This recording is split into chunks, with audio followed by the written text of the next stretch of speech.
officially spring here. It feels like it. It's warming up.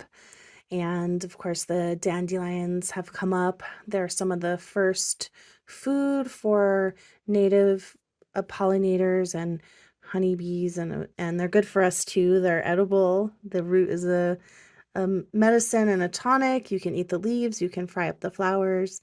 And of course, it always reminds me, the spring and dandelions remind me of the fairies and the green world. And it's just so beautiful. We're up to so many projects. We're planting as fast as we can. We're working as hard as we can. And we're just getting busy, busy like the bees here at Snake Hill. Hi, welcome back to our channel. Today we're going to do some wildcrafting. So there's all kinds of food that surrounds you. Besides the different things that you create with a food forest, we like to go in and use foodstuffs that's already in our environment. So one of the things I'm going to do today is I'm going to collect some spruce tips. Now this here is a Norwegian spruce. It's not native to this area, but it is an existing tree we had on the property. And these little green tips here, these are edible. You can eat them in salads. Normally you wouldn't want to pick all of them from one area, but these are kind of growing underneath in the heavy shade. These branches are going to die off anyways. So I'm just going to harvest a bunch from these branches. And I'll go and I'll fill this whole jar. I won't make you sit through that, but a little bit later on we'll show you what we're doing with these today.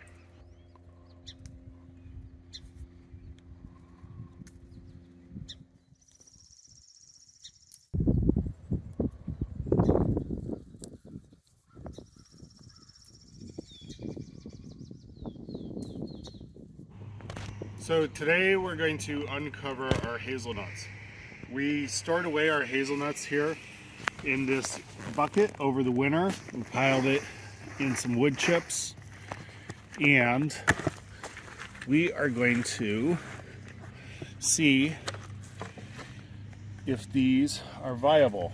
Now, we've got 3 different layers of hazelnut in here. Oh, look, they're starting to grow. You can see right there.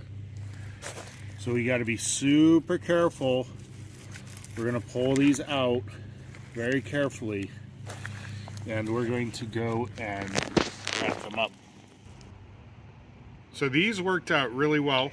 You can see the hazelnut and its roots, and here is the new stem coming up. So we're very carefully planting these down into soil. We actually waited a little long on these, I think, but that's okay. We'll get a good success rate. And we're gonna just let them be in these containers for the year. And we'll have some bare root ones probably for sale coming in the fall.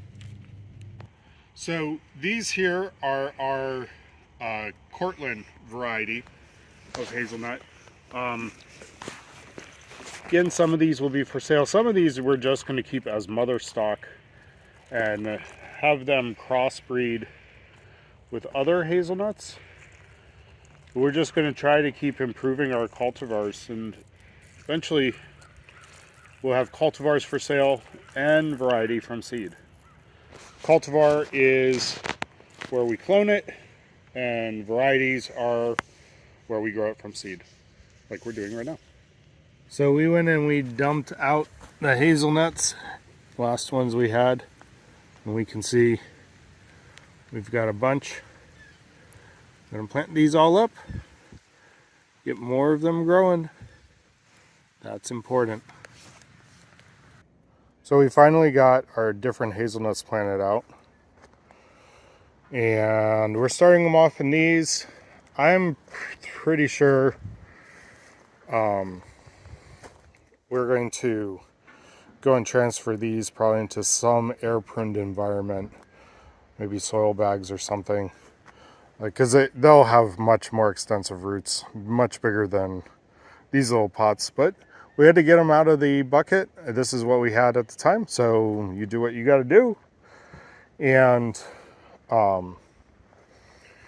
we had around 60 seeds, give or take, that we planted in, and we had 52 that sprouted. What we also did is we took all the ones that did not sprout or crack, and we put those in larger buckets, just a bunch. If they sprout, then we'll separate them out. And this is part of the hazelnut project, part of the nursery, where we are working to build from what we grow. I had this fig tree here. There's a Chicago hardy fig. I was hoping to get it through the winter, but I went and I checked it out, and it's just been snapping right off. Not very green, but something I discovered, I was about to replace this with another fig, and right down here, look at that. Can you see that? That is a new bud coming up from the roots. It was under the wood chips.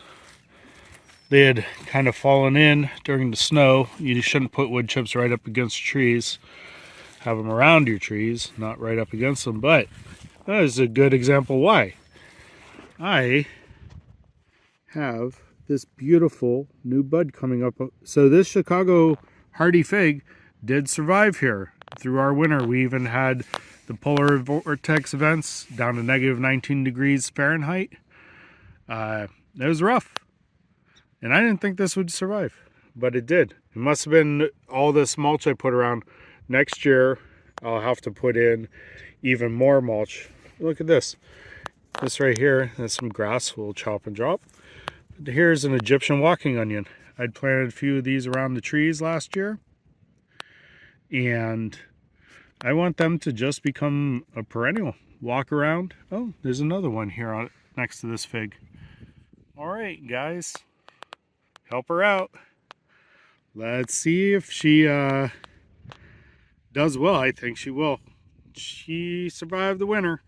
Because I was kind of in a panic with my other fig, I actually bought a replacement fig. And this is a brown turkey fig. I got this from what? From Stark Brothers. Yeah. Brown turkey fig supreme. Anyways, we'll see. I've got little buds on it. That's beautiful. And we'll see how well it does in this guild space. It's going to be next to a mulberry. We've got bee balm. Gonna make this dense. American persimmon. We just keep adding to things in this area. Gonna build kind of a path between, and just keep adding trees. And I've got another fig, I guess. So we'll see if this one survives. I'm hoping with these trees blocking some of the wind, and once we get some other systems in here that'll block the wind, other things growing, other shrubs. I've got a bunch of gummies coming. I want to plant them in here so the nitrogen seeps down the hill and into these other trees. At least that's my plan. We'll see how well that works.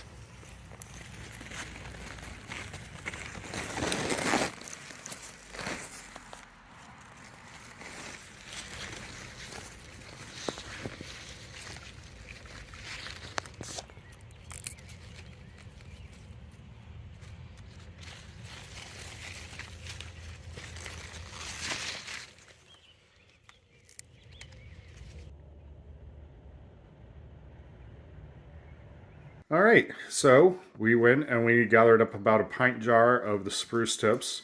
What we're going to do is we're going to make a balsamic vinegar with these. So, first things first, we gotta chop these up a bit. And we're gonna take these after, it doesn't take long, kind of just chop them. And we're gonna put them back into the pint jar.